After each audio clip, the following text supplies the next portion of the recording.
টাঙ্গাইলের কোনো free fire প্লেয়ারকে যদি জিজ্ঞাসা করা হয় তোমাদের জেলাতে কি কোনো বিবেস প্লেয়ার আছে, তখন তারা গলা উঁচু করে গর্ব করে বলে আমাদের টাঙ্গাইলে একজন বিবেস প্লেয়ার আছে যাকে কিনা পুরো বাংলাদেশ চিনে, যে কিনা এই বাংলাদেশকে রিপ্রেজেন্ট করার জন্য নিজের নামটাই দিয়েছে বাংলাদেশ টপ 1। নাটোরের কোনো ফ্রি ফায়ার প্লেয়ারকে যদি জিজ্ঞাসা করা হয় তোমার জেলার বিবেস প্লেয়ার কে, তখন তারা গর্ব করে বলে বাংলাদেশের সেরা স্নাইপার কিং কুরুল গেমিং হচ্ছে আমাদের নাটোর জেলার। কুষ্টিয়ার কোনো ফ্রি ফায়ার প্লেয়ারকে যদি জিজ্ঞাসা করা হয় তোমার জেলার বিবেস প্লেয়ার কে, তখন তারা পাল্টা প্রশ্ন করে বলে কেন তুমি জানো না, the black diamond bang bang it's Kabbo gang. It's Kabbo শুধু কুষ্টিয়া জেলার না, পুরো বাংলাদেশের নাম করা বিবেস প্লেয়ার। গাইবান্ধার কোনো ফ্রি ফায়ার প্লেয়ারকে যদি জিজ্ঞাসা করা হয় তোমার জেলার বিবেস প্লেয়ার কে, তখন তারা বলে ওঠে এটা কি আবার বলা লাগে, বাংলাদেশের সবচেয়ে বেশি সাবস্ক্রাইবার ওয়ালা গেমিং ইউটিউবার হচ্ছে মিস্টার ট্রিপলার, যার ফেস রিভিল দেখার জন্য অপেক্ষা করে আছে কোটি কোটি মানুষ, যিনি কিনা শুধু আমাদের গাইবান্ধাতে না পুরো বাংলাদেশের নাম্বার 1 বিবেস ইউটিউবার। খুলনার কোনো ফ্রি ফায়ার প্লেয়ারকে যদি জিজ্ঞাসা করা হয় তোমার জেলার বিবেস প্লেয়ার কে,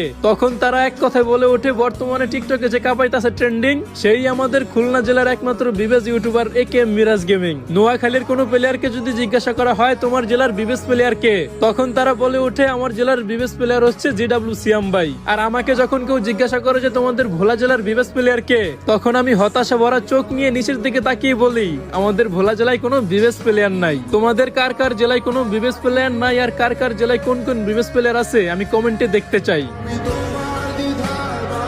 তোমরা যারা কম দামে খুব সহজেই ডায়মন্ড টপ করতে চাও তারা এখনই প্লে স্টোরে গিয়ে সার্চ দাও বট টপ।